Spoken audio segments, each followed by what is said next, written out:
And here we are. Welcome back to the Redshirt Sophomore, where we never sit out. We're your hosts, ND and CD. Look, how we doing? How we doing? The reality is, today we got a recap of our Power Five second year coaches draft. Sorry for the word salad. Okay, well, hear me out. Okay, way back in June, when this thing was just in its infancy, this show we decided to do a draft of Power Five coaches heading into their second year. And look, we're going to revisit this and we're going to talk about, hey, did we draft these guys in the right spot? What kind of grades would we give these guys based on their seasons?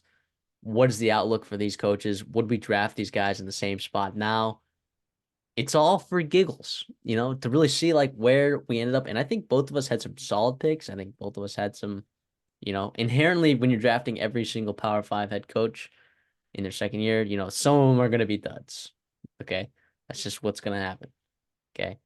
But I feel pretty good about it. So make sure if you guys like this content, like the video, man. If we talked about your team, you got some coaches. Now, some of these coaches are taking jobs elsewhere, but well, most of these coaches are heading in their third season. So how you guys feeling about your team?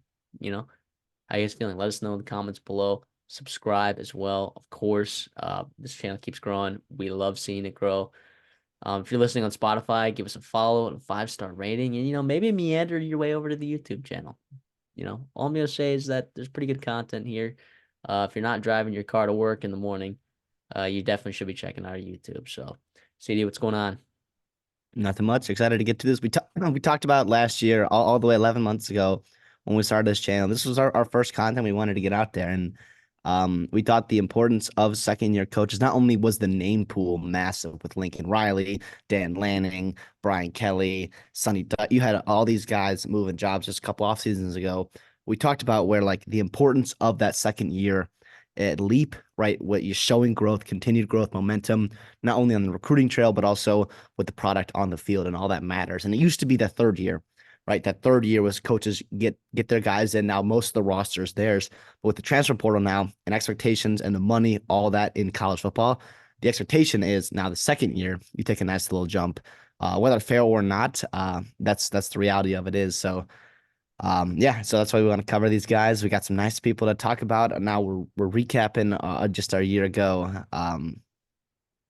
third year guys. And obviously, like Matthew said, we missed out some guys. Maybe we had a couple guys go too low, a couple guys too high, but we're excited to talk about it. Hope you guys enjoy.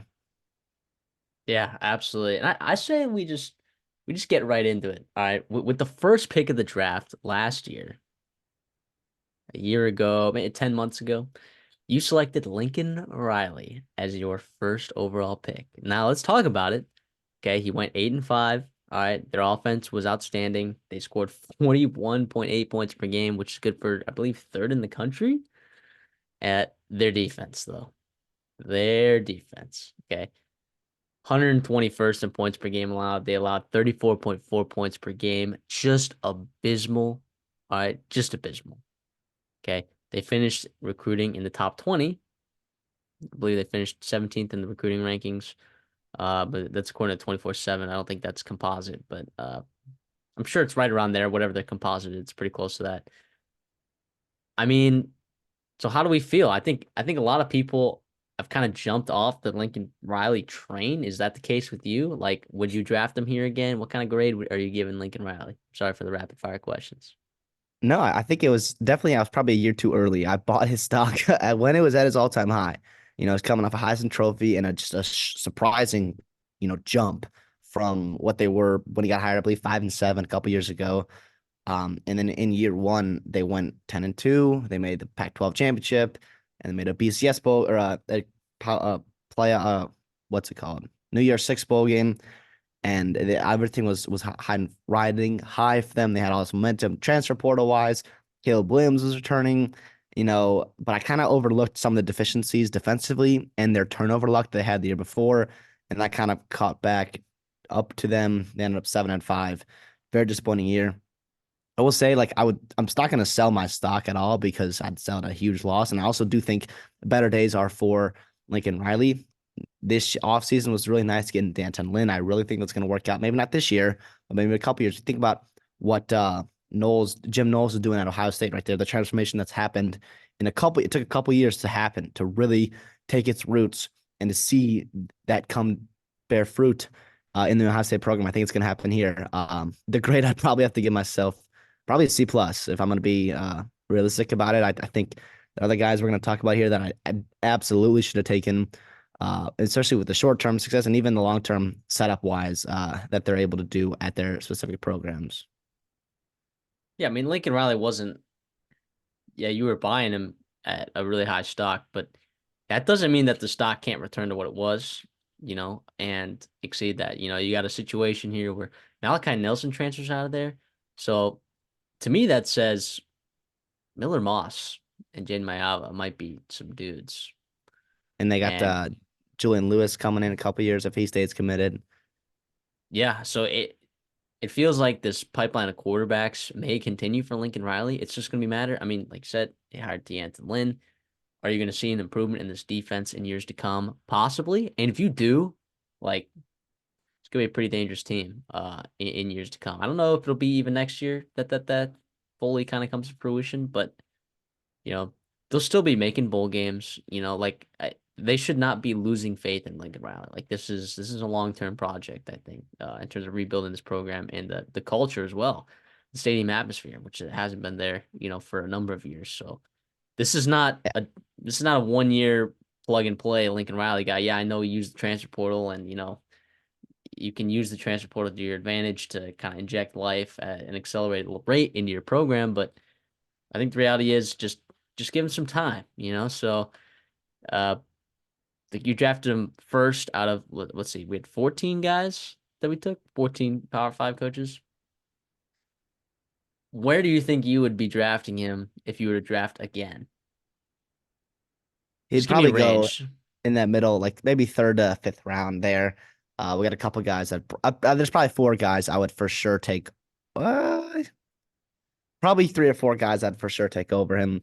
So it depends on your poison. I do think um part of the hesitancy is the move to the Big Ten. I do think other schools and coaches on their list are more adept to thrive at their new positions and their new coaching staffs or in their new programs or in their new conferences. You look at Dan Lanning at Oregon, for example, Kalen DeBoer now at Bama, things like that. I do think that the move from the Pac-12 and USC it was almost, yes, it was a dying conference, but also wasn't really a talent-rich conference until really last year. I mean, then it really took off, and obviously Lincoln Riley and USC was in that middle of the pack there with the elite teams at the top, Oregon and Washington. But yeah, I do think maybe not next year. It's going to take a couple years, but I still am absolute firm believer that Lincoln Riley can win a national title at USC. Absolutely can. I mean, the 12-team playoff might make it harder, whatever, but also easier to get into it. And then from there, it's just you've got a crazy hot quarterback, a very good coaching staff. You can do some things in the playoffs. Yeah, I mean, we like to educate our viewers, right? So let's talk about too, like where Lincoln Riley comes from, and like because if you didn't watch our previous video, like that draft, like way back when, I don't blame you if you're just joining in now. But let's just talk about Lincoln Riley, right? Like he's a head coach at Oklahoma after being promoted as an offensive coordinator there for a number of years. He was also at East Carolina as the offensive coordinator there. He's also at Texas Tech with Mike Leach. So like he's got a history of being this brilliant offensive mind, and of course you have two Heisman Trophy winners, another Heisman Trophy finalist, or is it three Heisman Trophy? It's three Heisman Trophy winners because you have Baker Mayfield, Kyler Murray, Caleb Williams, Jalen Hurts was a finalist. I mean, it's no shock that the offensive prowess of Lincoln Riley is praised the way that it is, and it'll be interesting, of course, to see like what kind of offensive prowess in that regard, like that's going to do in the Big Ten, where it traditionally is a different kind of football that's being played there. I mean, yeah, sure, you have Ohio State doing what they do with their quarterbacks and receivers, but at the same time, every now and then they have a game against Northwestern where they win in a dogfight in the snow, and it's like sometimes you got to adapt in late November, and it's kind of tough. Fortunately, I think USC has a pretty favorable schedule where I don't think they're playing anywhere pretty deadly in November. At least this year, at least this year. So, You but can't we'll avoid that see. forever. Yeah, I do think also look at the last 3 years of this league. It has been Michigan playing smash mouth Jim Harbaugh football, and it kind of overwhelmed Ohio State for a couple of years. And then this year, it obviously was a nail biter between those two, and maybe some better quarterback play from Ohio State would have changed that outcome. But regardless, that Michigan team was also unbelievably good as well. So I do think, yeah, like you said, it part of the reason why D'Anton Lynn, I'm really excited about because I do think it just brings some kind of culture in, some kind of change, right? Some change was needed, obviously, at USC and with Lincoln Riley's coaching staff, and obviously, we hope it works out for them. Yeah, D'Anton Lynn. Also, I was wrong by the way. He was not 10-2, and actually, it was 11-1 actually, because they were right on the fringe playoff spot, playing Utah in that Pac-12 championship a couple years ago, and lost obviously, and then ultimately lost to Tulane in that. I believe it was the Sugar Bowl, Orange Bowl, or whatever it was. It was Cotton Bowl. Cotton Bowl. Sorry, I think Combo. it's Cotton Yep. Bowl. But yeah, yeah. So let me ask you this though, CD. So when Clay Helton was there, right? It was very odd because you had your uh, with COVID, right? There was a huge blip in recruiting, right? In 2019, they were ranked 20th. In 2020, they were 68th. That is not a typo. They were 68th in recruiting in the country. And then in 2021, they were 8th. And then that's when Clay Helton got fired. Lincoln Riley takes over 2022, 2023. Top 10 classes both years, right? Then 2024, you slipped to 17. So, like, is there a worry there, or do we think that Lincoln Riley can supplement not having a top 10 class every once in a while to ensure that, uh, like, can he supplement these not top 10 classes that come every now and then with the transfer portal? I think he can, but I do think that he understands, D'Anton Lynn understands that the the trenches, like the transfer portal for a program like USC, like we've seen Georgia use it, like we've seen Alabama use it, Ohio State, it should be supplementary, where the core of your roster, the elite players on your roster, and especially on the O line and D line, which they have struggled, come from the high school ranks. That's where you find your best guys. Those guys, the big interior guys defensively, the O linemen, like they don't come all that often, right, in the portal, and um, for good reason because their schools are making sure that they don't have any reason to leave the portal. So yeah, I do think that's been an emphasis. That needs to be an emphasis, a better one. This year kind of struggled. I don't know exactly what the reasoning behind it. But I do think with the new coaches that have coming in, they're already off to a really hot start for next year, which is a really nice thing to see. I think they're fourth right now. Obviously, that can change, but they got a couple 5-star guys, and they're really working the defensive side of the ball. And I think that's Danton Lynn really coming right away and impacting them for this next recruiting cycle. Let's go to the second pick of the draft, okay, where I was selecting, and I think a lot of people were shocked that I took this guy where I did.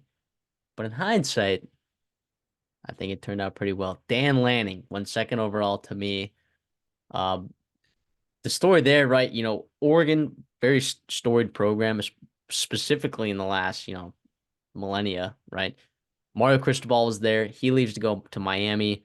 And while Mario Cristobal was there, the previous 3 years before Dan Lanning got there, they were 9-4, 12-2, 4-3 in that COVID year. And then was it 10-3 in 2021, and then Mario Cristobal leaves, and then in 2022, Dan Lanning also goes 10-3. And dude, the recruiting rankings. Now we thought Mario Cristobal was a good recruiter.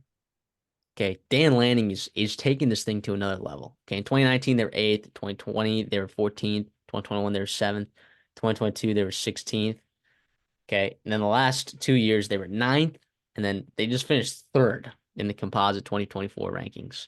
So that is bonkers. That's elite talent. They're going into the Big Ten here with some of the best talent that like in the Big Ten potentially. So and he Dan Lanning has experience, working at these upper echelon programs too, which I think when he got hired, it was not a worry, like, about recruiting at a high level. He was the Georgia DC in 2019, 2021. He worked at Alabama as a grad assistant in 2015. I mean, this guy's been there, done that, and he's hired a good staff, put some good guys around him. Even though Kenny Dillingham left in 2022, this past year looked like Will Stein, the hire from UTSA. Uh, Young guy. It seemed to work out pretty well for them, if you ask me. So, Oregon finished with 41.4 points per game offensively this year, which is second in the country. And defensively, they finished only allowing 17.2 points per game, which is a huge emphasis going into that season, right? Like, how are they going to improve the defensive side of the ball? That was a huge conversation with USC. It was a big conversation with Oregon, and they did. They finished ninth in the points per game allowed. Yeah, after a 12-2 season, sure, your only two losses of the year were to the runner-up national champion in Washington in that conference championship game early in the season. I thought it was a fantastic season, and I am very confident in Dan Lanning going forward. And I thought this was a fantastic pick, and I would argue that Dan Lanning could go 1-1 if we were to do this again. I would not argue against that. I think that was a great pick. I mean, what he did right away there, first of all, taking Bo Nix and turning him to a first round pick after he was kind of written off at Auburn, what he's done with his staff, not only has he shown the ability to replace elite guys that are leaving, but Will Stein, like you said, a beautiful pickup. And also, we talked about with Lincoln Riley and USC, where it's like, are they recruiting the high school ranks good, especially in the D line and O line? No problem, no questions there for Oregon. What they did in this draft class, which we've highlighted before on this channel, especially during National Signing Day, on what they did on the D line was it's the best D line class in the country, which you do not say often on that West Coast, where it's harder to find those big boys. And they did a good job not only keeping elite talent on the West Coast, but also going into Alabama and Texas and Oklahoma and getting some really good players for their roster. And obviously in the transfer portal, yeah, I'm just gonna pluck a couple quarterbacks and and just supplement with Evan Stewart as well. I mean, they've done a fantastic job here, Dan Lanning, and he's also like one of those guys where you hear him speak, what they do, how he handles himself.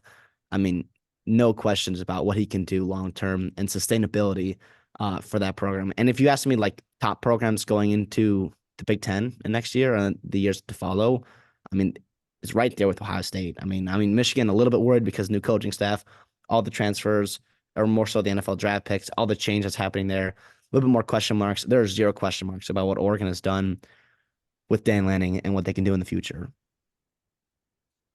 100%. Let's move on. I think people were shocked that I didn't take your pick, which ended up being third overall. I think people were shocked that I didn't take him second because Brian Kelly had won the SEC West the previous year, right before we basically did this draft. So you took him third overall. I do think that that was a really good pick. All right.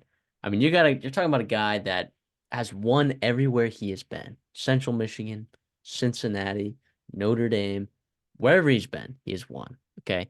And he's done fine recruiting wise, at LSU. I mean, at Notre Dame, he felt like that was a limitation, which Marcus Freeman, who we'll talk about later, has kind of debunked a little bit. But in terms of like LSU's recruiting rankings, they were sixth in 2019, fourth in 2020, fourth in 2021, seventh in 2022. Brian Kelly gets there, sixth in 2023, and then I believe they finished seventh. Is that correct? Yes, seventh. Yep. In the recruiting. So yeah, I mean he's doing a solid job recruiting there. He's winning. He just coached a Heisman Trophy winning quarterback. You are replacing an offensive coordinator, and a defensive coordinator for that matter. So, well, I mean, that was probably for the better, right? Um, yeah, so LSU this past year, they finished first in the country in points per game, scoring an absolutely ridiculous 43.3 points per game. Their defense was a little not great, struggles in the secondary and a lack of depth on the defensive line kind of led to some explosive plays.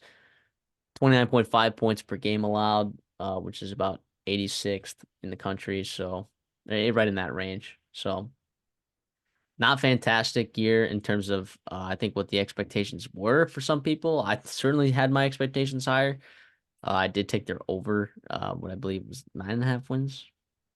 That's what that was. So I had high hopes, but they still actually did a really good job this season, and they got a lot of talent going into the next year. I think there's a lot to look forward to. They still went 10-3 this year, with the bowl game win over Wisconsin. They got a quarterback that's being potentially looked at as a first rounder already in his limited snaps. A great offensive line. So it'll be interesting to see, man. What were your thoughts on this Brian Kelly pick by you? And then also let me ask you, would you take him here again, or like what range would you take him? Would you draft him if we were to do this again? I would have taken him over Lincoln Riley, who I took in the first round there. I think in hindsight, I do think I was almost a little too high on Kelly. I think third to fourth is a very good spot for him. You could argue DeBoer, Elko, Freeman is in that next tier. I think just below Dan Lanning. I think Dan Lanning's kind of separated himself from the pack, at least in terms of what he's building up his program to be long-term success-wise. In the short, like as of right now. But I do think what Brian Kelly did this offseason is just awesome. Like defensively, like you said, adding the new staff, Blake Baker and Bo Davis are two headliner names that obviously, if you're an SEC fan or a big time college football fan, you understand how important that is for recruiting wise and just for pure scheme and how much they struggled last year. I mean, if you told me last year, hey, you took Brian Kelly and his quarterback won the Heisman Trophy, I was about to go ringing the bell. I'm like, oh, that's my guy, probably winning the national title or at least in the playoff conversations, and they really weren't for a long time there because of that defensive struggles. He identifies that right away and makes a change, a drastic change, and one I think it's going to really work out for. And also, I think underrated hire is you mentioned the secondary struggling so much. You come back and you add Corey Raymond, a guy who is a Louisiana legend, right? A guy that has been at an LSU program, who's a player at the LSU. And when Billy Napier stole him a couple years ago when he was hired, that was a massive, massive news within the SEC. And he comes back to LSU and he's really going to revitalize that room. I really believe so.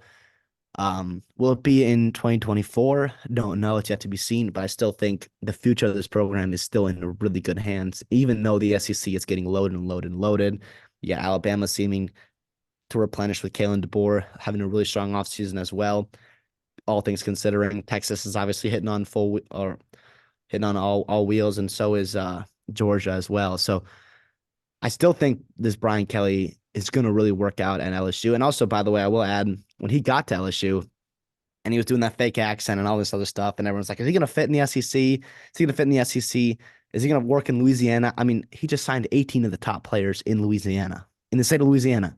That is ridiculous in a very, very loaded class, including five-star Don McKinley. I mean, he's been awesome, I think, so far. Was Which he last year just flipped. Which flipped he from A&M? flipped. Oh, was last year disappointing? Yeah, sure. But you were also a bounce of a ball in a couple games It's 10 from wins. yeah. You can't be too disappointed with that. And I get it. LSU's got higher expectations, especially when you're off a national title game with Ed freaking Ogeron a couple years ago. Yes, that's totally fair. And they should be at high expectations. I still do think this program's heading in the right direction. And I'm very excited to see what Brian Kelly can do there at LSU. Yeah, I mean, you're telling me so after that national championship season, right, the 15-0 with Ed Orgeron, they went 5-5 and then 6-7. And you're telling me you inject Brian Kelly into this program, and then all of a sudden you go 10-4 with an SEC West victory or winning the SEC West, and then you go 10-3 with the you were competitive in the SEC West for the most part. Close loss to Ole Miss, kind of maybe cost you a chance. Of course, you lost to Alabama, so it wouldn't have mattered anyways. But there was They still a lose to chance there. Missouri too. No, they beat Missouri. Who They was their also second loss? Florida State. That's right, in the beginning of the year. Who again was a playoff team. So Correct. you lost Well, you lost playoff in caliber team thank at you. that time. At that Playoff time, contender. yeah. Yeah, People are gonna be I mad. It's Florida State fans that are in here are gonna be pissed. it's still But fresh wound. Yeah, I think if I'd give myself, I would probably give myself A minus. I mean, I think this is a pretty solid pick with the board that was on there. Looking back, I mean, you got to be pretty excited with what Brian Kelly can do. I think you kind of just got to ignore like progress is not linear, right? I think that's what I kind of was assuming. It was like, oh, he went 10-4, he won the SEC title or the SEC West in year one. He returns a lot of those key pieces, but I think there was a couple holes that I kind of ignored, like I said, defensively. And I was like, oh, he's just gonna get better. They brought in a bunch of transfers and none of them worked. And so that was kind of the Yeah. downfall of this year's team. Yeah. I think you drafted him in right about the appropriate range. If you were to ask me, like, if we were to do this again, drafting these same coaches, now we wouldn't, of course, because some of these guys got new jobs. But if we were to redraft these coaches or these specific 14 coaches, I would I'd put Brian Kelly probably in this range, right around three, two, Yeah. three, four, so I think you kind of nailed that. So next up though, with the fourth pick, kind of reached a little bit here. I think to some people I reached, and I think it paid off. You always get bonus points if that coach gets a better job somewhere else, and his name is Mike Elko from Duke. Okay. They finished the season 8-5. Yeah, sure, they were only 68th in offensive points per game, but they uh and like 61st, I think. Wait, I think I wrote some stuff down wrong. Either way, okay, with the injuries at the quarterback position, and there were some injuries defensively as well. There were some. The fact that you pull off an 8-5 season, um, is pretty nuts. It's pretty nuts. Do I have that number right? They went 8-5, right? I could Or did double they check go? that. Or did they They go won their seven and bowl six? game. They lost. Yeah, they beat Troy. They beat Troy, who was a very good football team, by the way, and they also beat that Clemson team. So, I mean, it just coming into Eight that and five. situation, right? They did go 8-5. All right, so gosh, I don't know why I was freaking out about that. Thought I had that wrong. It was a quiet 8 and 5. After losing the Florida State, they played them tough, and Riley Leonard was all hobbled and hurt. They kind of lost some games. North Carolina, as like it was just like not a frustrating year at all, but I still think that like it was very quiet. I think it's like, oh wow, Duke went 8 and 5, and that's not something that should be taken for granted because yeah, Mike Elko made it look easy going 9-4, 8-5, but prior to that, it's been a pretty tough couple of years for Duke, and it's just very hard place to win. Ask Manny Diaz in a couple of years how hard it is to win there, and Mike Elko, I think part of the reason why, like, yeah, he went 8-5, and you got some guys lower than him that had better records, but like I said, not all jobs are created equally.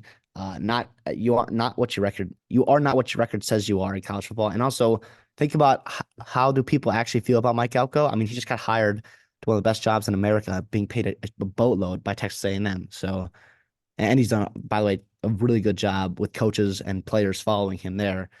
So yeah, it's I think the consensus is this is a nice pick for you. Yeah, and like if you look at Duke, right, it's not like they haven't had success because David Cutcliffe, he won ACC Coach of the Year twice. Okay, but he gets fired after going 5-7, 2-9, and 3-9. Okay, you inject Mike Elko into that program, and all of a sudden 9-3. Okay, third in the Coastal, and you win that bowl game against UCF, and you had a couple of big wins that year, and then the following year he follows it up, has a few more big wins. Uh, marquee win being Clemson, and then you also won the bowl game. Now Mike Elko wasn't coaching that bowl game, I understand that, but it was his team. So yeah, it's very interesting. Yeah, sure. You could say, oh yeah, they finished only 17th or 19th in recruiting or whatever the composite rankings. Okay, I texted him. He saved that class. Okay, he saved that class and brought in one of the best transfer portal classes in the country. After you saw a bunch of really high rated transfers leave Texas A&M, he brought in a bunch of guys that he believes will work, and I've already been getting pretty solid reviews in spring practice so far. So, uh, had have yet to see like if this will work out at Texas A&M. It's been kind of a rough going for the last few coaches. Sometimes you hire the big name and it just doesn't work out, and that seems to be the case at Texas A&M um a lot. You gets Kevin Sumlin paid after his Johnny Manziel season. That didn't work out. Then Jimbo Fisher getting him the extension, that doesn't work out. I mean, Franchione back in the day. I mean, there's a lot of hires in Texas A&M's recent history that have not necessarily been the best, you know. But I feel really good about Mike Elko for Texas A&M moving forward. And on this draft, right? If you were to ask me like, oh, where would I draft Mike Elko now? uh, versus these other 14 head coaches, I'd probably draft him right around here, 4, 5, maybe 4 or 5, somewhere around there, because I let me ask you am this: that high on him. would you take him over Lincoln Riley? That's tough, man. Because like, To me, that's the tier that he is in. I think you got Dan Lanning. I think you got Brian Kelly, Kalen DeBoer. I mean, Kalen DeBoer is still yet to be seen, but I still think you got to give him a ton of credit you for what he did have at to. Washington You and have to. everything else and everything he's done since the day he got hired at Alabama. To me, has been super impressive, right? But I think Mike Elko, Marcus Freeman, Lincoln Riley, could throw Mario Cristobal in there if you want. I'm probably not, maybe a little bit below them, Yeah. but I think like that it says a lot about him that he's in the same tier with Lincoln Riley, Kalen Yeah. DeBoer, So like so guys like those. people are gonna talk about Lincoln Riley's offensive resume, right? And I'm not gonna say Mike Gelko's defensive resume is as good as that, but you're looking at, I mean, holy cow, everywhere he's been. At Bowling Green, he coached two back-to-back top 10 defenses in the country with Bowling Green. Okay. At Wake Forest, he had a top 50 defense. At Wake or Notre Dame, he had like a top 25 defense. A&M as an A&M defensive coordinator for 4 seasons, he was fantastic and a huge loss. We've seen the last 2 years when he was not there, I know A&M fans like to think that the guy that's been there the last couple of years has DJ been really, Durkin. really good. Yes, has been really good, but I've had my gripes. I've had my gripes in certain things, and I never had these kind of gripes with Mike Elko at all. So I just think Mike Elko's he's a smart guy, like an Ivy League grad. I mean, he's just very intelligent, very well spoken. He knows what to do. I would draft him right around in this range, this tier. So I think I kind of nailed this one. And I think people thought, with guys like Sonny Dykes and Marcus Freeman and, now Kalen DeBoer ended up being, or Mario Cristobal. I think people might have thought, oh, this was kind of a reach, but it kind of ended up, I think both of my top two picks were probably two of my most accurate best picks in the draft. As you'll see, the draft does not get any better, but that's also a testament to you know, the guys in the later rounds, the high draft picks are gonna actually turn out to be, good the best coaches, and our lower draft picks are gonna be some of the worst coaches. It's Yeah. just a matter of where we would rank them now. So I do think Mike Elko would land in this kind of same tier. Uh yeah, bonus points for getting hired to a new job. You know what I'm saying? I think it has to. You got a promotion. Like you did well enough at Duke to get a promotion, a big time promotion, and I think he's going to do very well at his new spot here. Yeah. And then a guy that I was pissed that you drafted. Okay, speaking of promotions, your third pick of the draft, I can't believe we're saying this in hindsight, but Kalen DeBoer was your third pick in the second year coaches draft. He goes 14-1, national championship appearance. I mean, pretty bonkers. I mean, they were nearly top 10 points per game offensively, but if you look at all the metrics, they essentially were one of the top offenses in the country easily. Defensively, they were fine.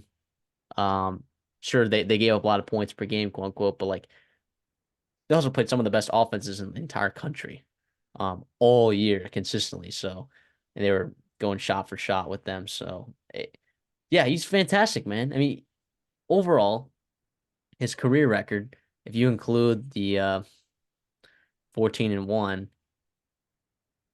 uh, oh shoot, I don't have it in front of me. That sucks. But he has an absolutely ridiculous record overall. He's hired the right coaching staffs, gets promoted. He's going to Alabama, the coveted Alabama head football coaching job that's been held by Nick Saban for nearly 2 decades. Yeah, I mean, how can you not be high on Kalen DeBoer? It's like here's the thing though. It is a tough situation that he's going into. Okay. And that's the only reason why I think you would draft Dan Lanning over Kalen DeBoer because of the high expectations and the challenge of the situation that he's been given. So but in my opinion, I do think Kalen DeBoer will work out there. Yeah, However, like we were saying, Dan Lanning kind of is in that tier of his own because he's already has the program humming and buzzing at the way that he wants it to hum and buzz. come back in a couple of years, Kalen DeBoer might have this Alabama team absolutely, you know, firing on all continuing cylinders. to But roll. we'll Yeah, see. yeah, I think you nailed it on the head there. Like going into his third year, I think DeBoer will be viewed at a lot differently than there's a lot of question marks right now. Like even though as confident as we are in him, I think like there's still some uncertainty in how it's actually going to play out on the field and all that with all the changes going on. But like his record, by the way, 104 and 12. He's got 3 NAIA titles at Sioux Falls. He won the Pac-12 last year in a very good Pac-12. Ran into a buzzsaw in Michigan last year in the title game. Yeah, I mean, it's uber impressive. I could not be happier that he's on my team there with the third pick. Hindsight, I could flip him and Lincoln Riley and be very happy, and that would make a lot of sense into what it actually turned out to be just a year later. Um, but yeah, I mean, a lot of question marks about his recruiting pedigree. I mean, but he went out and landed Ryan Williams after he decommitted. I mean, I think he'll be fine at Alabama. And all the question marks, he seems to be answering, put together a great staff, seems to be recruiting and obviously relentlessly, not only in the portal, but also hitting the ground running from 2024 class and closing that out, sealing the deal with all those guys, but also the 2025 and beyond for Bama. And yeah, he's a guy that's just some of you just listen to him talk. I mean, it's a totally different vibe than Saban, but I think that'll be fine. I think it'll really work out. And yeah, he's really good. And Washington's a good program, and what he did in a couple years there was uber impressive. But they've also had success before. But I still do think the quick turnaround, just the massive change that like Jimmy Lake's team was very talented, but he was so bad. And it was just like you get a good coaching staff in there, how quickly you could change the culture and the scheme and all that stuff and maximize the potential of that roster. I think says a lot about DeBoer. Now, how can he build a roster? I mean, he did it at Sioux Falls. I don't think he's going to have too much of a problem at Alabama, considering the roster is already pretty well constructed. Maybe a little bit, a couple spots here depth wise is not great.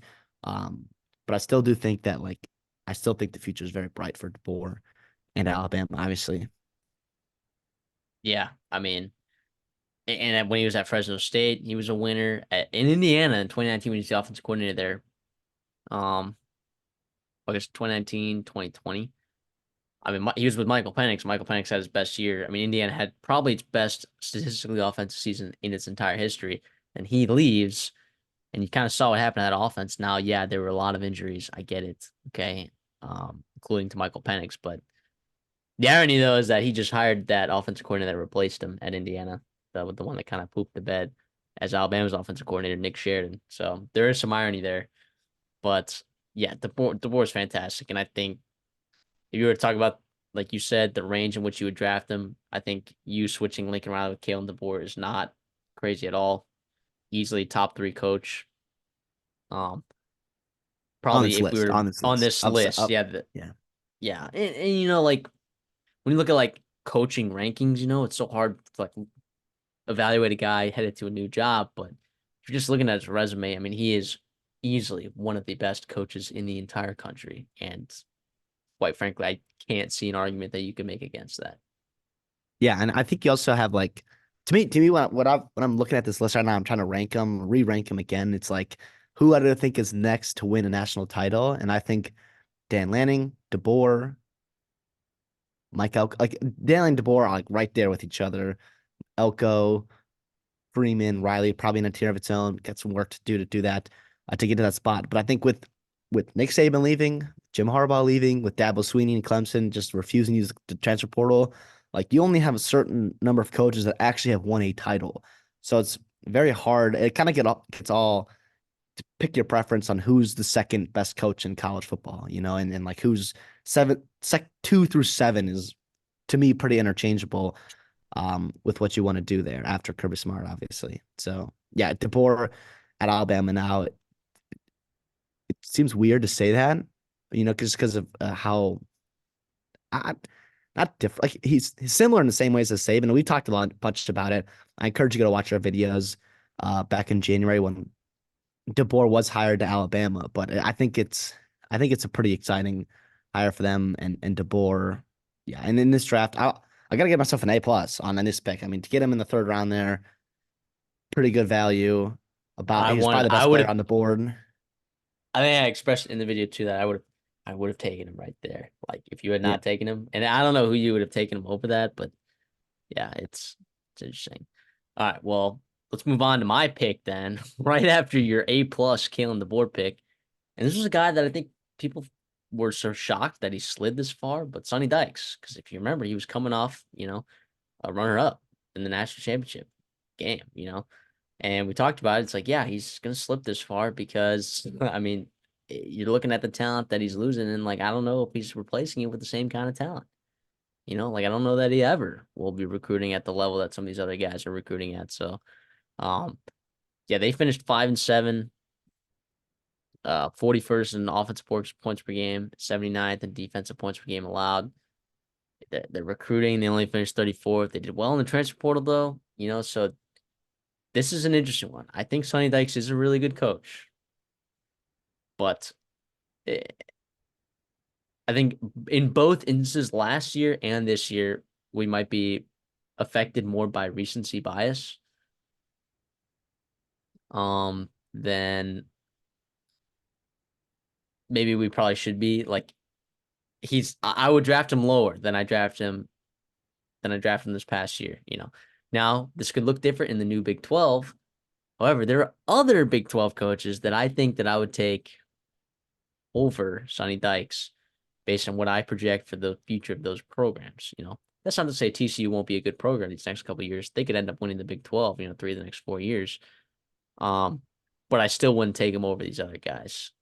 Just so that's just what it is. I think like at the time it was a pretty decent pick. Like I think there was some value to be saw in there, to be seen there because of he was coming off that run up national championship. But yeah, I mean, only a couple schools in history have ever made it to a national championship and then failed to make a bowl game the next year. And this is one of those teams. So pretty bonkers, if you ask me.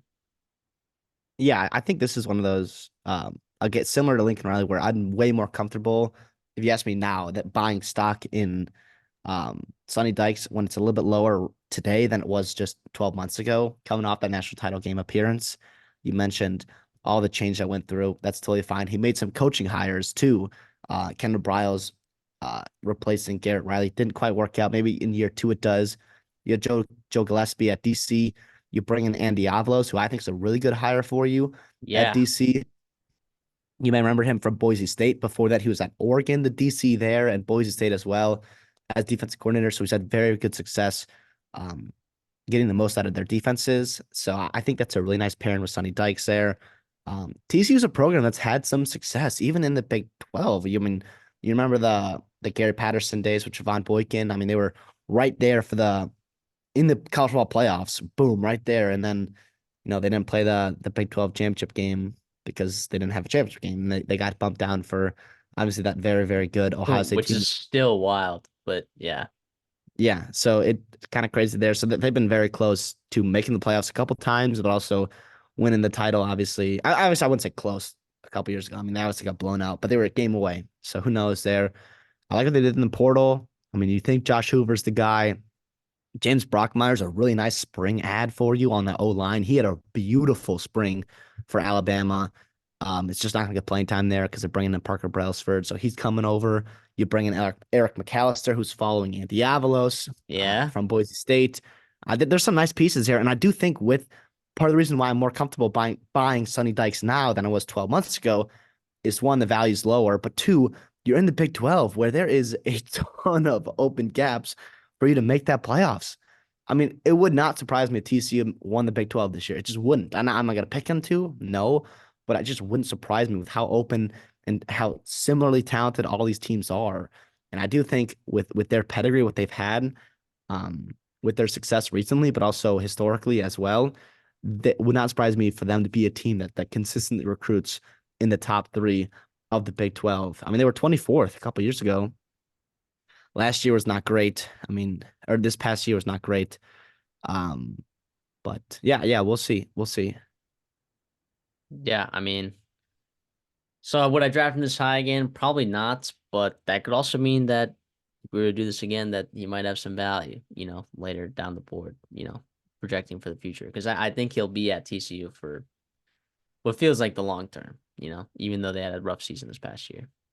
Yeah, no, it wouldn't surprise me at all. And also like, yeah, I think it's pretty impressive what he did in year one, and to sustain that, like we said, was tough. Part of the reason why he fell down, but yeah, at the sixth pick, is it a little rich in hindsight? Maybe, but also like, yeah, I would say maybe. I mean, you look at him and Joey McGuire, right? Two guys that had disappointing seasons, right? And they're both on your team, and we'll talk about him in a second. But you still taking Sonny Dykes over Joey McGuire? And I know you're a huge Joey McGuire fan, and so am I. So am I. But are you still doing that? It would be a huge debate, and I like my gut feeling tells me to take Joey McGuire, but it, the right play is probably to still take Sonny Dykes over Joey McGuire. Probably. Just because of you've seen the success and you also see the success in the transfer portal as well. Now, Joey McGuire's done his work in the transfer portal as well, but it's the recruiting trail is where Joey McGuire's kind of got him right now, which is pretty nuts. And for West Texas, like in Lubbock, the fact that he's recruiting at the level that he is pretty bonkers right now. Well, it's also like long-term sustainability is it's a big deal, right? So like we'll talk about it once we do our coaching staff, our second year coaches this year with Deion Sanders. Like the high school recruiting, it matters, right? For long-term sustainability and building a program and the foundation of it. Can you do it with transfer portals? Mel Tucker tried and it fizzed out.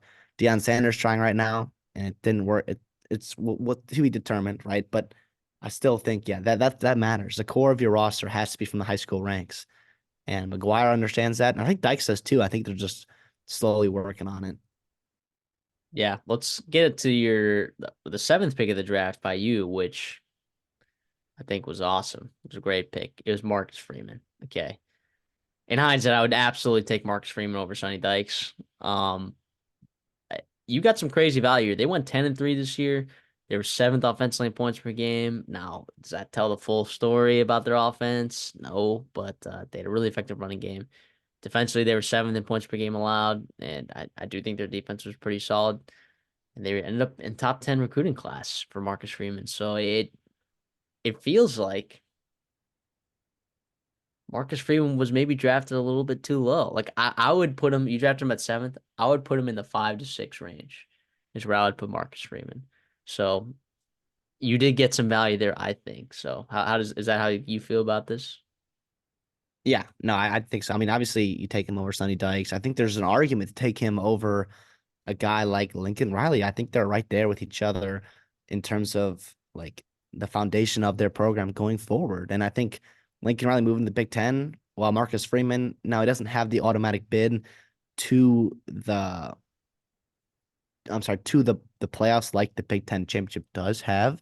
But I still think if you're Notre Dame, getting in the top 10, top 12 is not too difficult and too crazy to ask for Marcus Freeman. So I think that the potential is there to make the playoffs consistently year over year for Notre Dame. And like you said, what he's doing recruiting wise, especially through the high school ranks, is awesome. I mean, they had a unbelievable class this past year, top 10, ninth overall.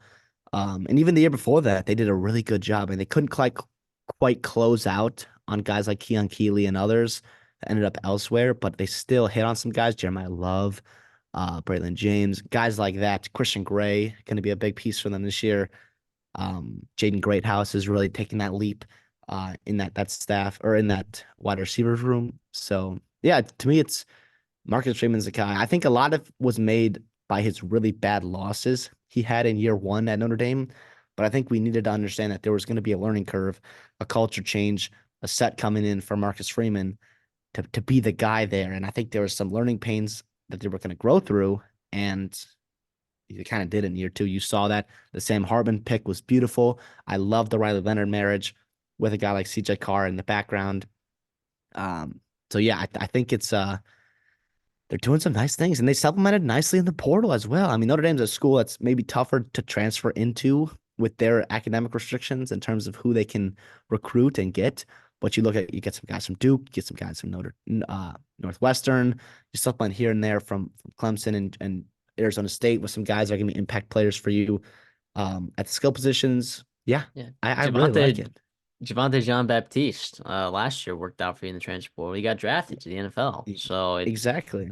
if they can continue to keep harping on that and finding their guys with value, I mean that's fantastic, because look, Brian Kelly had that program operating at a really high level, right? Before Marcus Freeman got there, you went 11-2, 10-2, 11-2, right? And the recruiting rankings range kind of from top 15 to barely scraping the top 10. And there was a point in time and early in the fall where you thought, wow, Marcus Freeman might pull off a top 5 class. He ended up with the ninth overall class, which is still really good in terms of Notre Dame.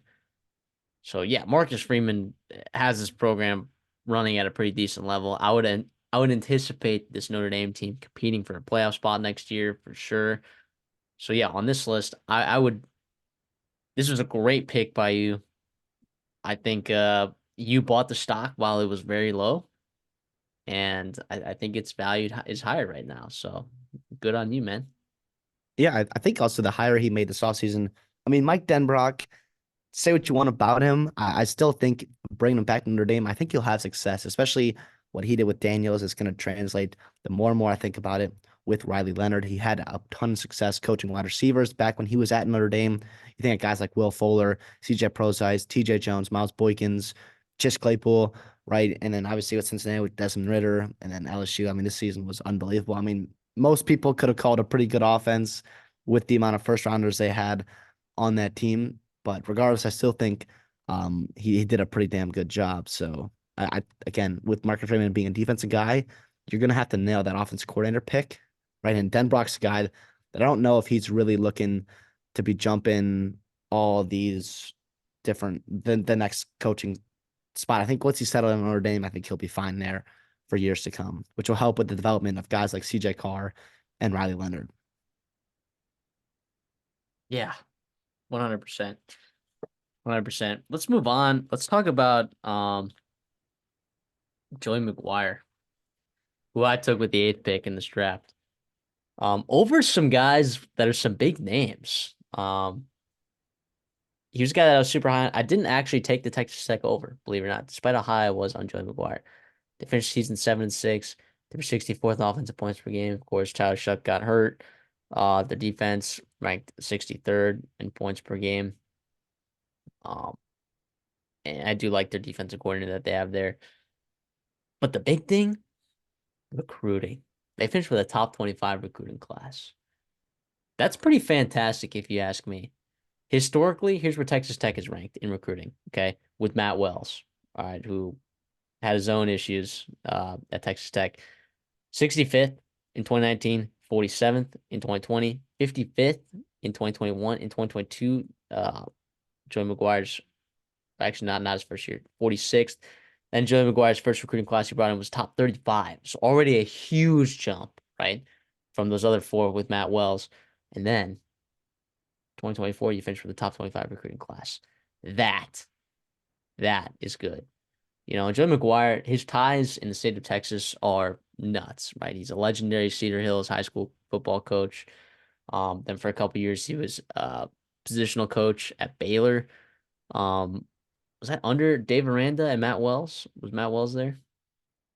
Matt Wells and Dave Aranda, I believe, were both there. Hey, No, that was not Dave yeah, Aranda. That was who was before Dave it Aranda? was Matt Rule, right? It's Matt Rule. No, no. No, maybe yeah. It was sorry, it was Matt Rule. Yeah, I think it was Matt Rule. Matt Rule and Matt Or Wells maybe were even Art both Briles. It might have been Art Briles. 2016. I'm trying to remember. But either way, Matt Wells was the coach on that staff.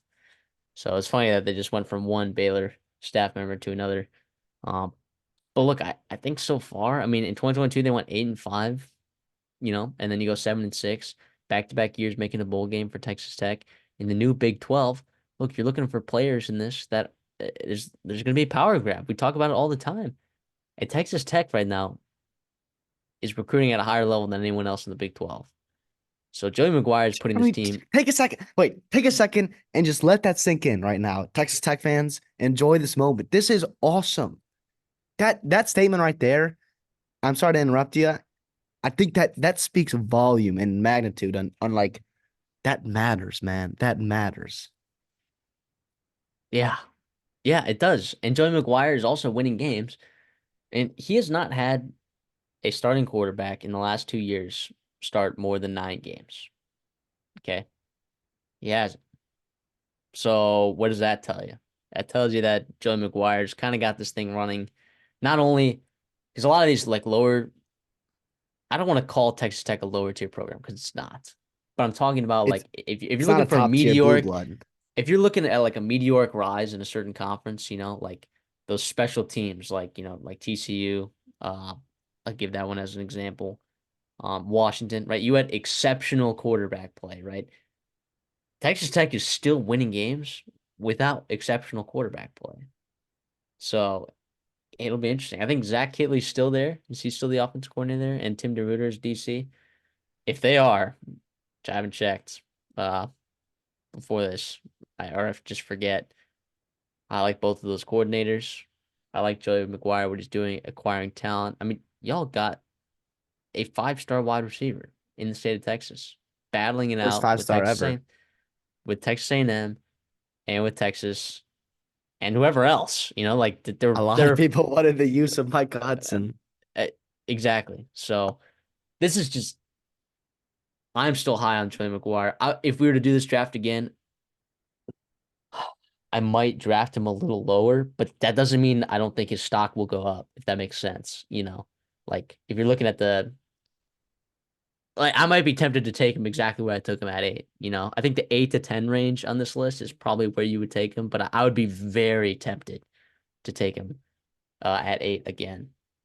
I think if you were to There's some ask other me, guys because like Brent Venables and Mario Cristobal. It's like where do you value those guys? It's like I think Joey McGuire might be in that tier with those guys. I I don't think he know. absolutely is. I mean, like if you ask me who's gonna win a conference title first, Brent Venables at Oklahoma or Joey McGuire at Texas Tech, I'm gonna say Joey McGuire 10 times out of 10. I mean, unless Jackson Arnold is this dude, but it's still, even if he is, I think there's a lot that has to happen for them to win an SEC title. And by the way, you win a Big 12 title, you're an auto bid. It's an auto bid to the college football playoff, which is obviously pretty exciting there. And also, I mean, you mentioned like the quarterback injuries, what they've had. I do think that this quarterback room now is the best it's looked and the deepest it's looked. I mean, you're bringing a guy like Cameron Brown from West Georgia, Yeah, right? Nobody else really looking into him. You bring him in. He had a really nice spring, enough to be named backup quarterback behind Baron Morton. You've obviously got Jake Strong there from a couple years ago, recruiting class wise. Will Hammond, the Elite 11 stud, true yeah, freshman guy that everyone in Lubbock is yeah. super excited about.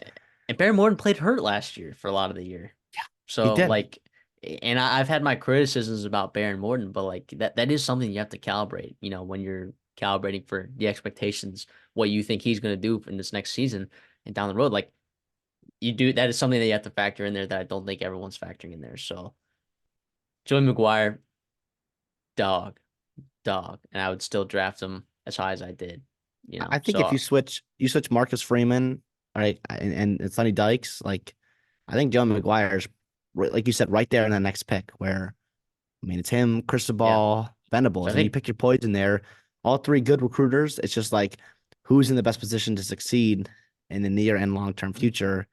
It might be Texas Tech, which yeah. is awesome. Which is so awesome. I love rooting for Texas Tech, man. See, here's the thing though, like I do regret taking him in that spot because I don't think you would have taken him with the next pick. So I probably could have gotten better value in last year's pick. Because I always forget that because we're drafting, I have my big board, but I gotta remember that I'm drafting against you. So and you have Yeah. your own big board. So, anyways, let's talk about the next one. With the ninth pick, you took Mario Cristobal, Miami, and yeah, sure, he's recruiting like an absolute animal, but the in-game coaching just still has a lot to be desired, And offensively, they were fine. Okay, 39, top 40 team in points per game, top 50 Uh, team defensively. But with with bad all of quarterback that play, by the way. bad Just want to quarterback throw play, that out there. but I do want to throw out there like how much NFL talent was on that team? Miami's roster, Yeah, Leonard pretty good Taylor, amount. the both of the safeties. Okay, you're looking at Matt Lee, the Maui Goa brothers eventually. I mean, there's a ton of talent on that team, and Uh, they're not it's a winning Ruben games. Bain or no, yeah, Ruben Bain. Ruben Bain will be an NFL talent. Um, Mark Fletcher, is he going to be an NFL talent one of these days? Yeah, Maybe. probably. And not to mention they just got Damien Martinez, right? Isn't that? Yeah, Martinez is obviously Cam Ward's the big splash. I still think that yes, was it a little bit disappointing year, but I do think I mean Miami was going to The take some value, time. It was going yeah, to take some time. I'm still buying. I'm still buying Cristobal hype. I'm still buying Cristobal stock. I think they're going to be a player this year in the ACC, which, by the way, is the expectation. Like, it's not going to be like, oh, like I'm not going to change my total opinion on Cristobal if they compete for the ACC title game. That's the expectation in year three with Miami there, with all the talent you bring in, all the money you've spent, NIL, and the resources you put in this team. I mean, with Clemson trending down, Florida State loses a ton. 11 players got drafted, right? Was it? This is the year. Like you have to make something happen here, and especially, yeah. I mean, I know Tyler Van Dyke didn't work out with Shannon Dawson. Emory Williams tried to come in, he got hurt. I mean, Corey Brown was not much better. I mean, I know you had some struggles offensively, but with Cam Ward coming in, there's no there is no reason, no excuses anymore for Mario Cristobal and the staff to not have a 9-3, 10-2 season and really do something. I mean, you're gonna see week one, it's Florida, right? Week one, you have to make a statement there. Billy Napier's a guy that's later on in this list, right? A guy that's really struggling, not gonna have the same leash that Mario Cristobal has, even though he's recruited very well as well, and he's played a harder schedule, and he's won just as many games as Miami has, or maybe one less, whatever it was. It's just interesting to see, you yeah. know. He's had success in other places that he's been, right? Like FIU, like he coached that T.Y. Hilton team. He has an overall winning record at FIU, by the way, if you Which didn't is know that, impressive. which is nuts. Okay. He's an offensive line coach at Alabama, right? We know that offensive line coaches at Alabama end up, you know, being pretty decent coaches down the road, seems like, or just assistant coaches, kind of that Bama boot camp, if you will. And also, he obviously coached at Oregon, and he was literally promoted after being a coordinator there for after 1 year. And he did really well at Oregon, and he recruited really well. And that's kind of like his calling card is like these recruiting classes. And he did fine, right, this year with Miami. He did fine. He had brought in a good recruiting class. They were fourth overall. I say fine. He had a fantastic recruiting class, probably one of the better ones that Miami's had in however many years. So it's just like where do you value the in-game coaching, right? And the job security of Mario Cristobal at this point. It's like that's the only reason why I wouldn't, I would buy his stock really low, right? But I wouldn't buy it like if you were to draft this again, I probably would stick him at 8 or 9, like in this range, maybe 10, because while the upside is crazy, right? The upside is absolutely bonkers. There is National some title. risk. Yeah, exactly. There is some risk to that stock, of course. So I do like Mario Cristobal, and I think it was weird drafting Joey McGuire over Mario Cristobal. And in hindsight, I think last year I probably should have done that and then come back and take Joey McGuire because he probably would have still been available at the Would have 10 taken spot. Venables. Yeah. You would have probably taken Venables, but um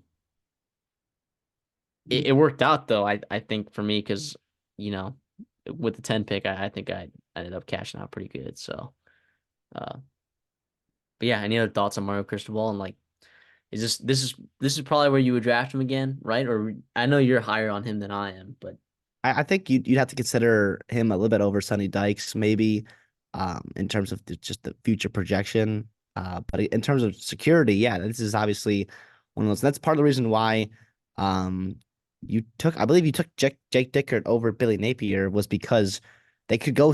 They went the same record, and Dickert's not on the hot seat, and Billy Napier is. So we talked about the expectation, longevity, and all that stuff. Um, which is yeah, exactly that. I do want to say though that like we've talked about it with Oregon, we talked about it with Texas Tech, we talked about it with Mike Elko, building the program the right way through the high school recruiting ranks, but also specifically through the offensive and defensive lines. Obviously, with Marcus Smart coming in, you believe you're gonna have a damn good O line, but that D line is turning into something super, super scary and something that obviously Miami is pretty excited to have. Yeah, I mean they're a top 20 team in rushing yards allowed per game. They were a top 30 team in sacks per game last year, and that's a result of the defensive line, and building that out. And while they didn't run the ball at a consistent rate last year, despite having struggles at quarterback, they were averaging 5 yards a carry on the offensive side of the ball. So that's nuts. That's a top 20 performance right there from that team and that offensive line. So yeah, if they could get things right, man, and this could go through the ceiling. This is a stock that, if you are buying low, it could absolutely shoot through the roof. But let's talk about, buying stocks a little bit lower. Let's move on to Brent Venables, a guy that, was coming off a pretty brutal season from Oklahoma standards. A very brutal season from Oklahoma standards, still making a bowl game and competing against Florida State in a bowl game in his first year. His second year, um, yeah, he goes 10-3 with an offense that scored fourth in points per game and a defense that was top 50 in points per game allowed, which is not great, but it was enough. And now he's got a top 10 recruiting class coming in the building. Like, feels like Brent Venables kind of has this thing cooking again for Oklahoma. Am I right? Yeah, I mean, you bring in 27 recruits. Again, we talked about the high school, how much that matters for longevity, and David Stone, obviously, of that. Jackson Arnold's obviously a guy that we're high on, and so is a lot of people, especially that staff.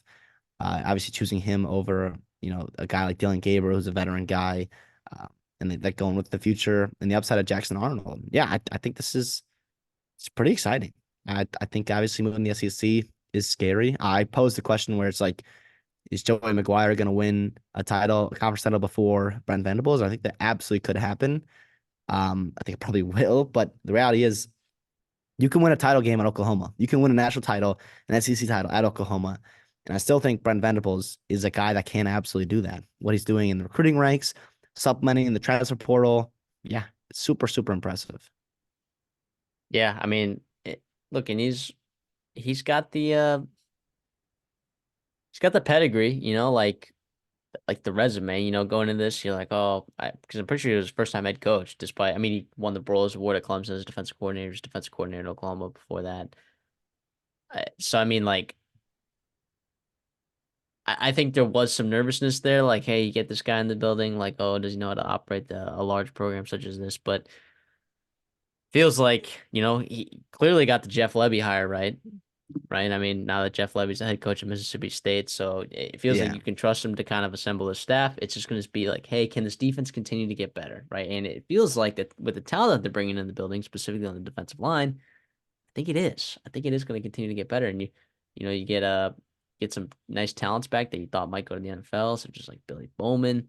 It, this could be a pretty decent team next year. Obviously, not expecting them to go crazy, but you get a top 10 recruiting class in back-to-back years. In 2023, Brent Venables finished with the number 6 recruiting class.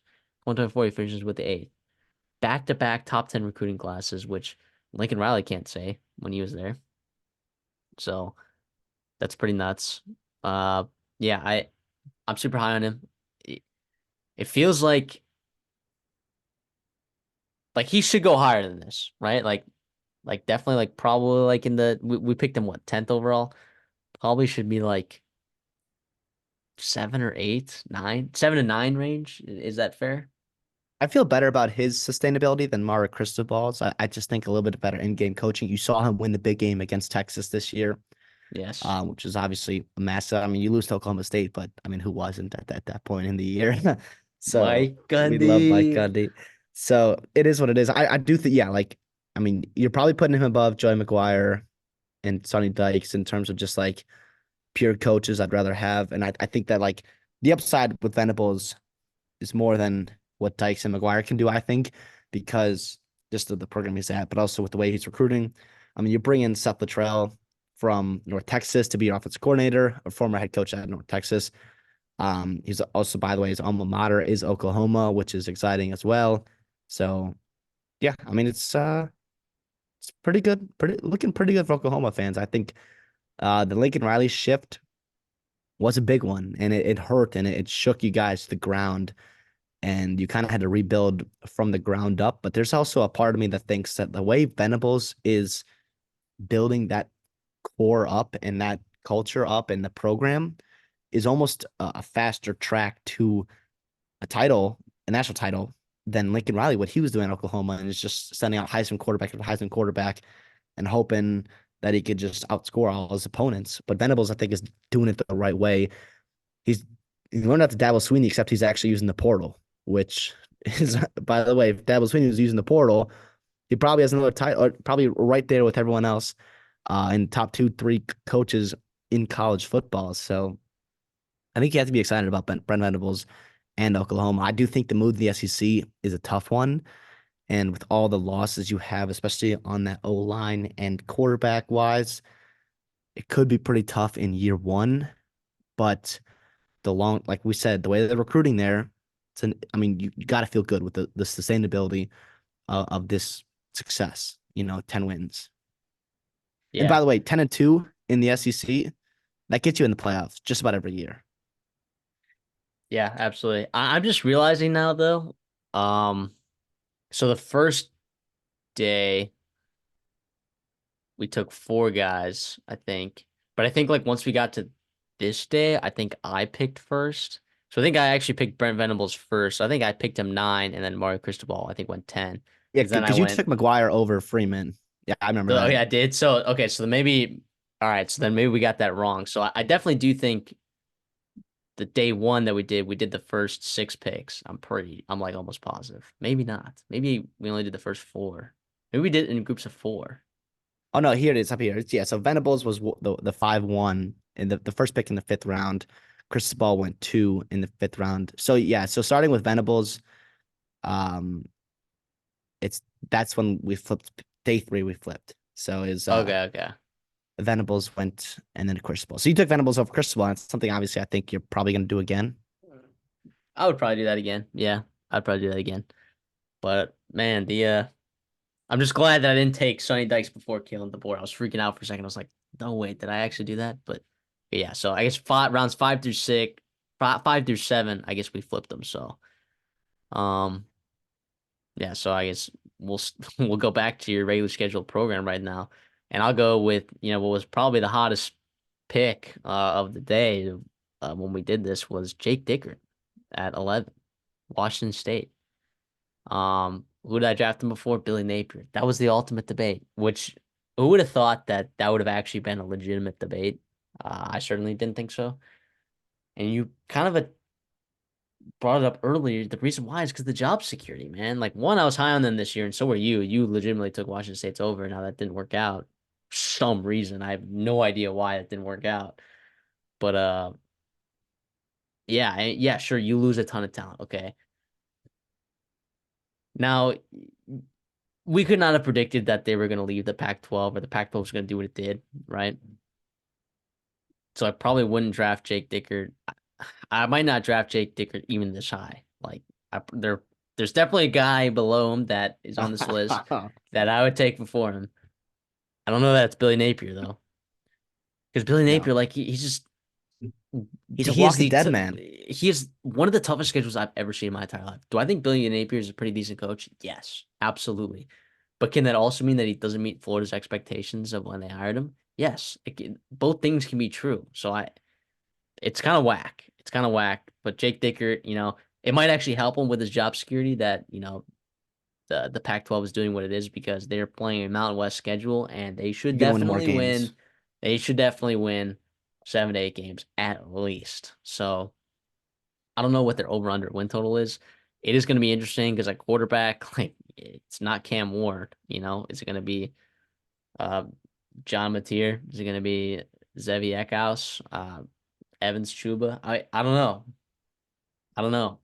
I have zero clue. I'm not tuned into that program. Have not done my preseason uh dive into that yet, but it feels like that this Washington State staff or the talent on this team was kind of plucked from some other places. And obviously you're not getting the big check from the Big 10 or the Big 12. So we will maybe I'm not so high on Washington State as a program heading forward because of that, but it doesn't mean that I can't be high on Jake Dicker and his job security, you know? So I still might take Jake Dicker over Billy Napier. Now here's the thing. If I was hiring 2 coaches to run a program, I would probably take Billy Napier to run my program over Jake Dickert. Yeah. But if we're just drafting, if we're buying stock in coaches, like the Jake Dickert stock, it feels like it's just gonna be even keel. Maybe the dividends will pay out, and we'll make some money over time. But the Billy Napier stock is insanely volatile. So I did take Jake Dickert. Um, I did take Jake Dickert over Billy Napier. Now in terms of like recruiting, it's not great these days. I mean, they finished 62nd this year, right in the recruiting rankings. Okay, and I'm sure we've been talking about recruiting rankings a ton, and people are probably like, "Oh, like do recruiting rankings even matter?" Yes, yes they do, a lot actually, It's historically. like a minimum threshold you kind of have to hit. Like it's not like we saw Michigan kind of debunk it. Their players outperform recruiting rankings, but like for Washington State and Jake Dickert, you should be above 70s or above the 60s, right? Like in the top 60, should probably be in the top 50. And you're sitting there in the 60s and the Yeah, 70s. nowadays, now they're not even in a Power Five conference. It's tough to say that it's hard. So I think pulling together a top 62 class was pretty decent for them. In the past years, it was 67, 60, 62, 60, 71 in 2023. Like, that's just kind of what it is. You know, that's kind of what it is. Now, I do think Ben Arbuckle is fine as an offensive coordinator. Eric Morris, I thought did a really, really good job for them. He did a good enough job. I actually do think Ben Arbuckle kind of unlocked a different side of Cam Ward that we didn't see. But Eric Morris, going to North Texas is what it is. So I actually think Ben Arbuckle kind of was an upgrade there. So I I'm all right with this pick. I'm gonna live with it. I would probably put him in the same range of these 14 coaches that we drafted, but I might not draft him at that exact pick, if that makes sense. The first 4 games of the season, though, you were thinking, wow, that was a crazy hot take that totally turned out for ND here. But yeah, then the slide started, so that was pretty tough.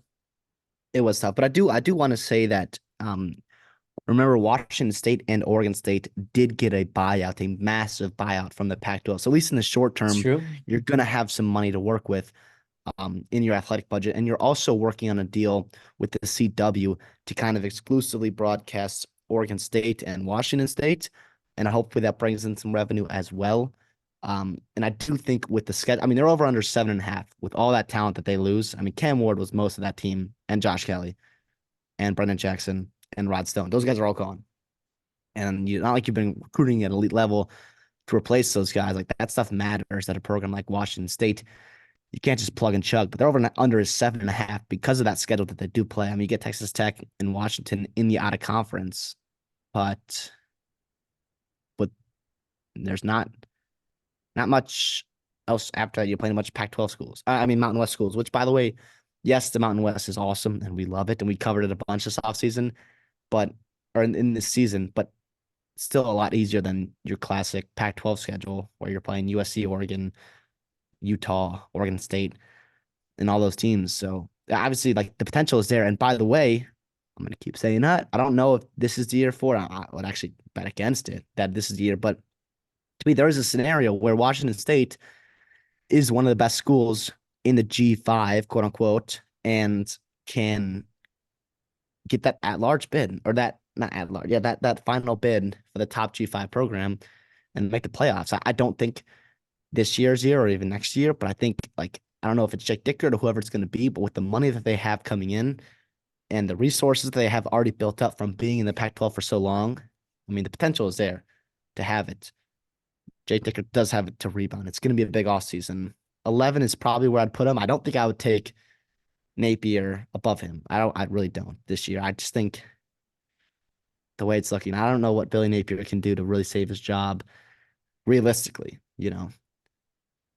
Yeah.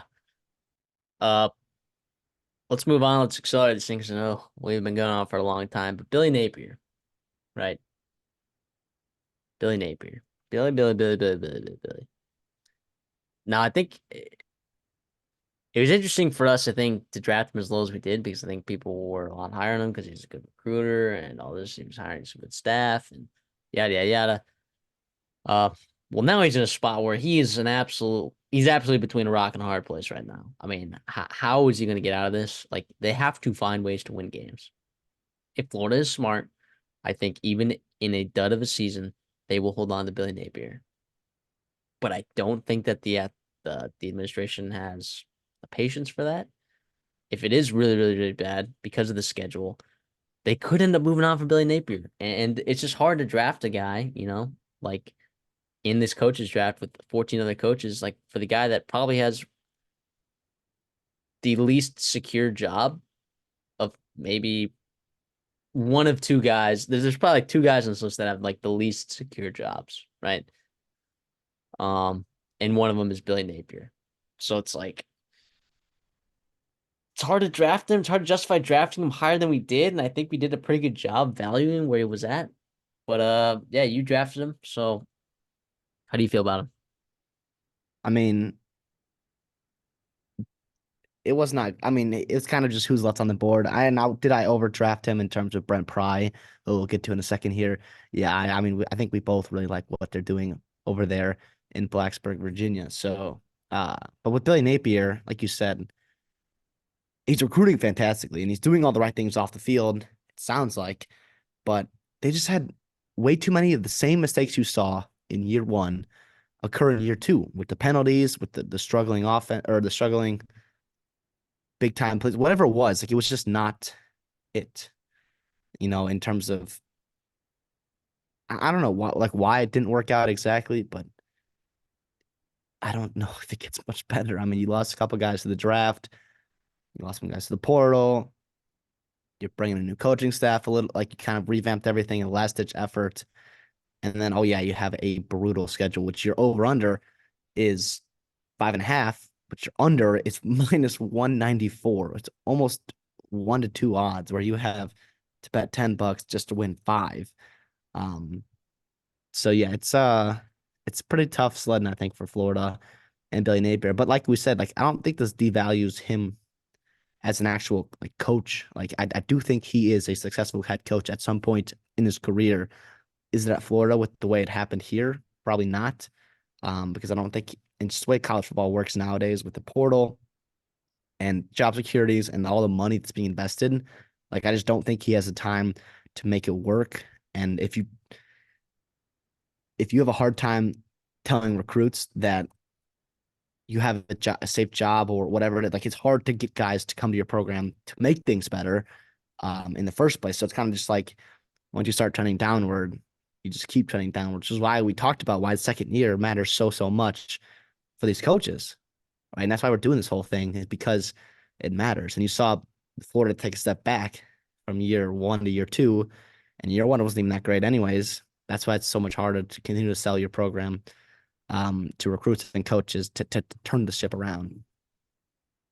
Yeah, and when I look at like eh, the offense, obviously it was better than I thought it was going to be. Graham Mertz outperformed my expectations, but losing Anthony Richardson, he had a top 25 offense right in the country. Okay. With Anthony Richardson, you were probably outside the top 50 in offensive production. And then defensively, like my gripe with them was like, how could you have all that in talent on the interior, right? And still be 100th in rushing yards allowed per game at 175 in 2022. Well, 2023, they didn't do much to improve that either. 165 yards per game allowed, 88th in the country, right? Giving up 5.5 or 5 yards per clip, just and defensively in the passing game, you're allowing like 14.1 yards per completion, 8.5 yards per attempt, like just abysmal numbers on the defensive side of the ball. Yeah, just a tough spot, dude. He's just in such a tough spot. So I can't justify drafting him any higher. I think where you drafted him was probably right about where I would draft him.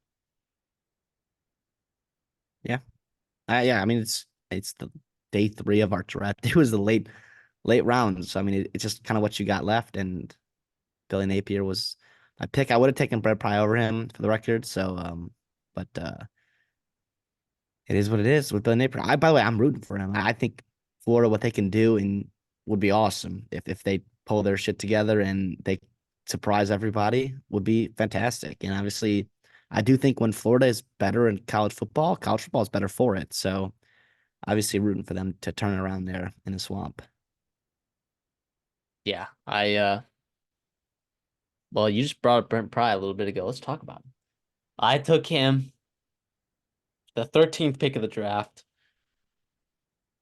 What an absolute steal. Uh, I mean, the decision was between him and Tony Elliott, right? And I think the decision was pretty clear. You kind of got stuck, shafted there, if you will, with Tony Elliott. Brent Pry, I mean, going 7-6, having basically around a top 50 offense, top 50 defense. And you're going into next year, right? First of all, you had a chance to make the SEC title game, basically with a couple of weeks left in the season, which is nuts. You saw an injection of life, Connor Jones, in there at quarterback. You'd love to see that. And who was the back quarterback that you just got? Colin Schley. Colin motherfucking Schlee. I think that is.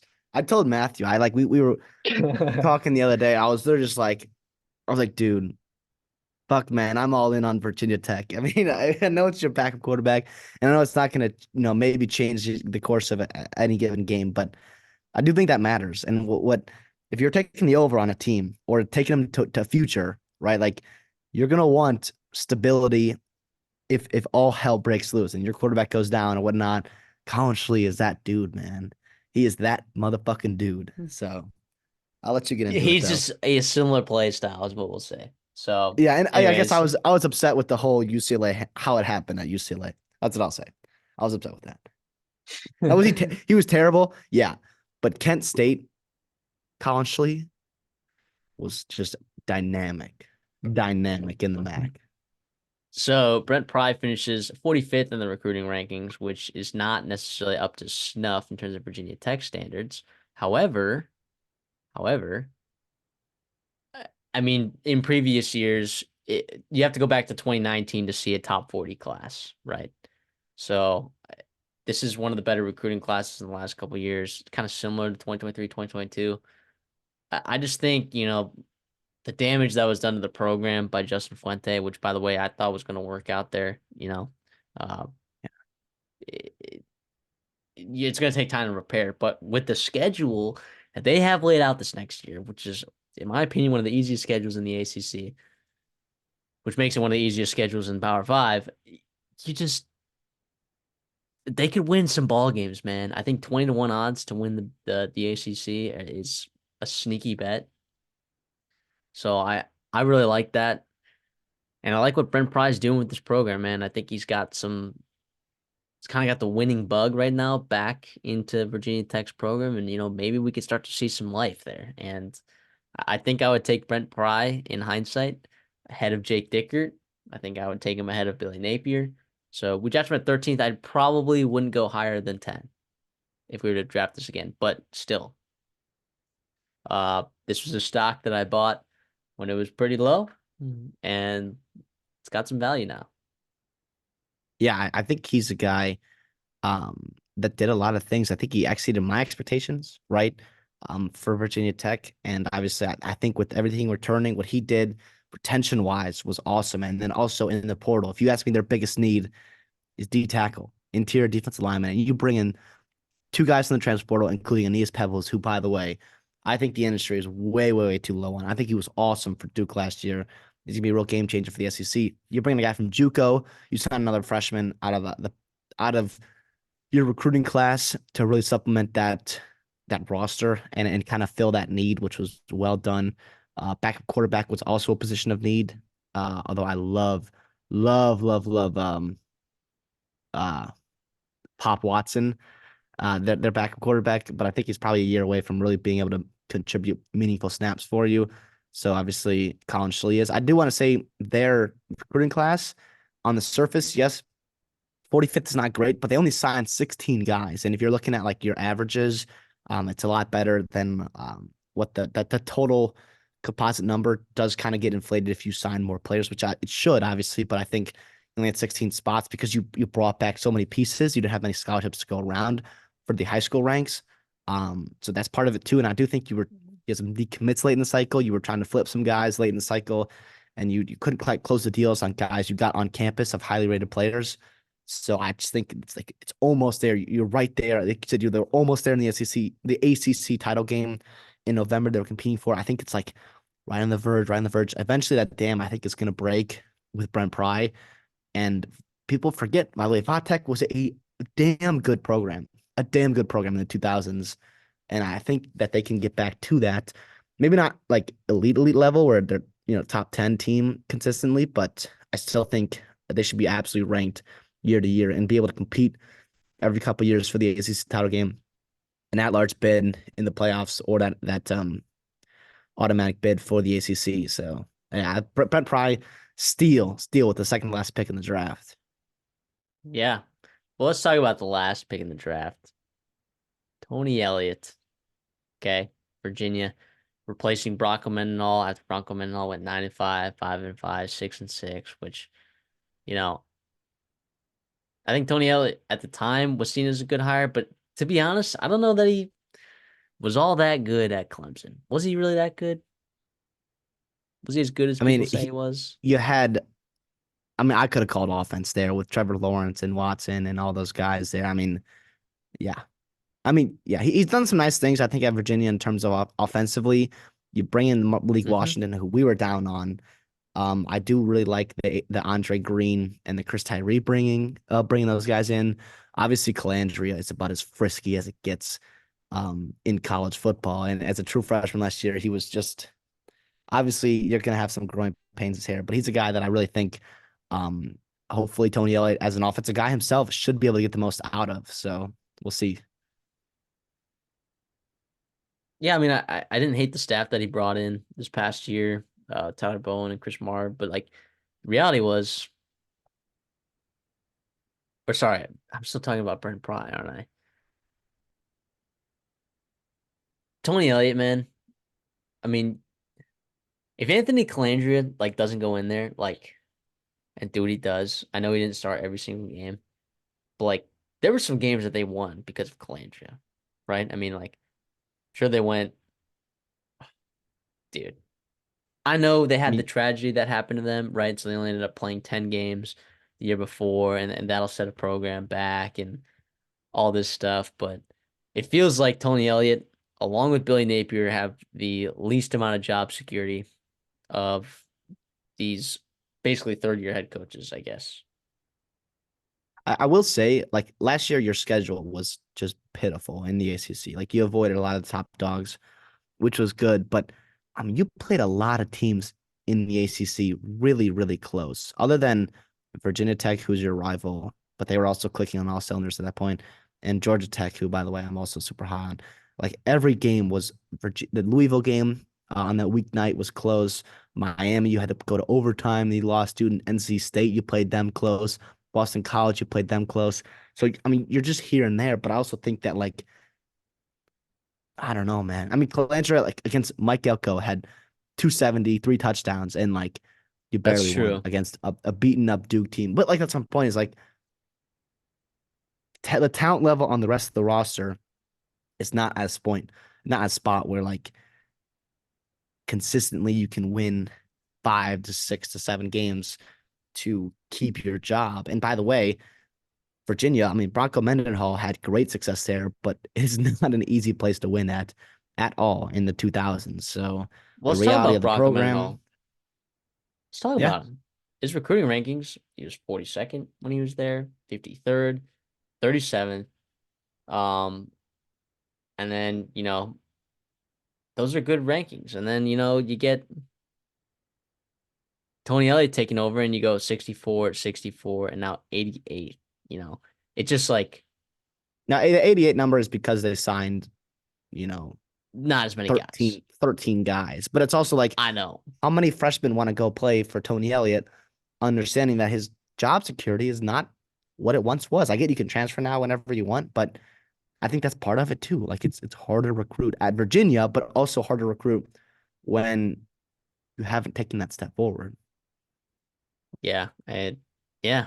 So I'm not very high on Tony Elliott, but like you said, you do bring up a good point, right? Like, what is the discussion right now if some of those games did turn out in their favor, right? Some of those one possession games, some of those late overtime games. Like, if that had happened, like then what are we talking about? Then it'd be a completely different conversation. But I mean, you still had a team that was outside the top 80 in points per game. You had a team that was outside the top 120 in points allowed per game.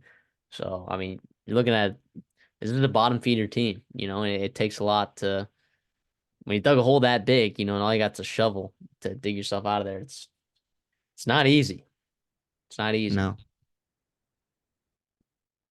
So, anyways, that's it. For our 2023 second year coaches draft recap from when we did this way back in June. Thank you for tuning in. I know this was a long-winded video, but thanks for checking us out. Make sure if you guys had specific coaches that friends or your friends or family for a specific team that they root for, right? Maybe you got some Virginia Tech family.